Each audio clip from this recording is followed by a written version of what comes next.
Greetings, class. Dr. O, I want to thank you for taking the time to listen to me this morning. Today, I want to talk about photosynthesis and cellular respiration. And I'm going to start off with a simple definition of photosynthesis. That's the process of using sunlight for energy. Most plants and some bacteria, some algae, have pigments such as chlorophyll. Those pigments help capture the sun's energy. That energy then gets built up into sugar, and that sugar is critical for the survival of the organism. The inputs necessary to start the process of photosynthesis: you need water, sunlight, and carbon dioxide. The outputs of the process are oxygen and carbohydrate, generally in the form of glucose or sugar. And when we look at the pathway utilized by or represented by photosynthesis, it is an anabolic pathway. And what that means, or the reason that it's anabolic, is in the chloroplast, sugar is actually getting built up out of smaller molecules because it's a building process. It's an anabolic pathway. When we look at cellular respiration, that is the process of actually breaking down larger molecules into smaller ones to supply energy to the cell or the organism.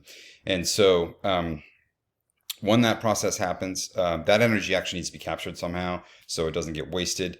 And so generally, the energy produced by cellular respiration is stored up in ATP. The inputs to make it possible are sugar and oxygen, or two of the outputs from photosynthesis. Conversely, those are the inputs. The outputs are water, carbon dioxide, and energy. Now, the beauty of the system or the process, the energy here produced in cellular respiration is not the same energy used in photosynthesis. That's provided by the sun, and so this is excess. It's fuel for the engine, right? So that's ATP energy, critical for life.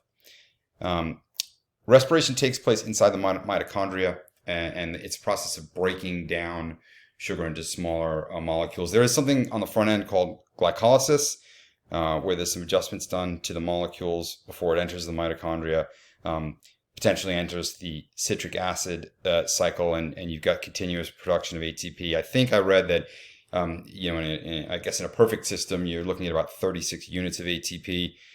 Generally, in the wild, as it were, that doesn't happen because that's effectively perfection. It's hard to reach that, of course. Because we're now breaking down larger molecules into smaller ones to release energy, that's representative of a catabolic pathway. Now, when we talk about visuals that I wanted to provide to show you this, I chose simplicity over beauty here. I think this is a very straightforward look where you've got, in an anabolic pathway, some small molecules, you add some energy, generally in the form of sunlight, and you build up into larger molecules. Conversely, in a catabolic pathway, those large molecules are taken, broken down into smaller ones in order to release energy.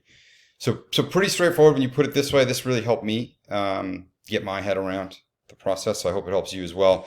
And in closing, I want to talk about the relationship between photosynthesis and cellular respiration. This might not be the perfect image, but I really fell in love with the idea of relating the Ouroboros to these processes.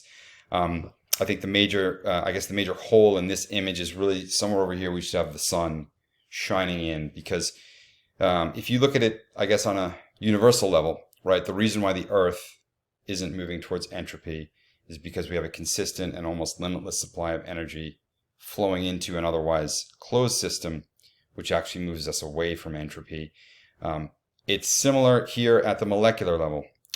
Sunlight flows in, kicks off photosynthesis, and then you get this continuous relationship between photosynthesis and cellular respiration. And so in closing, those two processes cannot take place without one another.